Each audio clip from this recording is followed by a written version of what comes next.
Hi అందరికీ. Train your brain by Pavani అనే YouTube ఛానల్కి స్వాగతం. ఈరోజు క్లాస్లో మనం లూల నల సంధి గురించి తెలుసుకుందాం. లూల నల సంధికి సూత్రం ఏంటిదంటే, లూల నలు పరంబగునప్పుడు ఒకానొకచో మువర్ణంబునకు లోపంబును తత్ పూర్వస్వరంబునకు దీర్ఘంబును విభాషణమగు. ఏంటి? లూల నలు పరంబగునప్పుడు ఒకానొకచో మువర్ణంబునకు లోపంబును తత్ పూర్వస్వరంబునకు దీర్ఘమును విభాషణమగు. ఉదాహరణ చూద్దాం. గ్రంథాలు విడదీస్తే గ్రంథము ప్లస్ లు, ఇది పూర్వపదం, ఇది పరపదం. పరపదాన్ని ఉత్తరపదం అని కూడా అంటారు. ఏంటి? పరపదంలో లు గాని లా గాని నా గాని పరంబగునప్పుడు అంటే పరపదంలో లు గాని లా గాని నా గాని పరంబైనప్పుడు ఒకానొకచో మువర్ణంబునకు లోపంబు అంటే ఒకానొకచో మువర్ణం అనేది లోపిస్తుంది.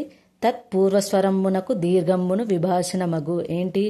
ఈ మువర్ణానికి ముందున్న పూర్వస్వరం ఏది? ధ అనే దానికి దీర్ఘంబును విభాషణమగు అంటే దీర్ఘం అనేది వస్తుంది. గ్రంథాలు ఏంటి? పరపదంలో లు గాని లా గాని నా గాని పరంబైనప్పుడు ఈ మువర్ణానికి ముందున్న అక్షరం అనేది మువర్ణం అనేది తొలగిపోయి మువర్ణానికి ముందున్న అక్షరం అనేది దీర్ఘం అనేది అవుతుంది. గ్రంథాలు, ఇక్కడ దాకి దీర్ఘం అనేది వచ్చిందా? ఇది మువర్ణానికి ముందున్న అక్షరమే కదా ధ, దీనికి ఇక్కడ దీర్ఘం వచ్చింది కదా. నెక్స్ట్ రాష్ట్రాన విడదీస్తే రాష్ట్రము ప్లస్ నా, ఇక్కడ పరపదంలో నా అనేది పరమైంది, ఇక్కడ మువర్ణం అనేది తొలగిపోయి దీనికి ముందున్న పూర్వస్వరం ఏమో దీర్ఘంగా మారింది. రాష్ట్రాన. నెక్స్ట్ వేషము ప్లస్ లు. ఏంటి? పరపదంలో లు అనే అక్షరం పరంబైనప్పుడు ఇక్కడ ఉన్న మువర్ణం అనేది తొలగిపోయి మువర్ణానికి ముందున్న అక్షరం అంటే పూర్వస్వరంబు, దీని ముందరున్న పూర్వస్వరం ఏది? షా కదా. షా అనేది దీర్ఘంగా మారుతుంది. వేషాలు. నెక్స్ట్ పుస్తకము ప్లస్ లు.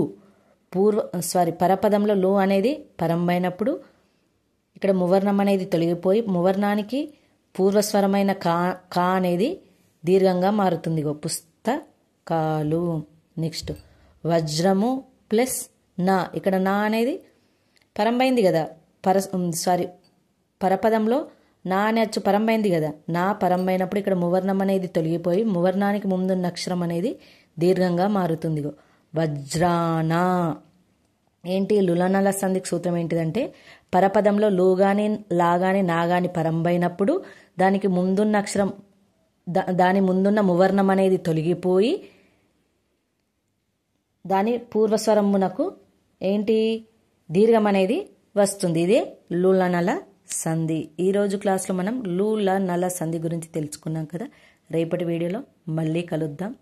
నా వీడియో మాత్రం లైక్, షేర్, సబ్స్క్రైబ్ చేయడం మాత్రం మర్చిపోవద్దు. ధన్యవాదములు.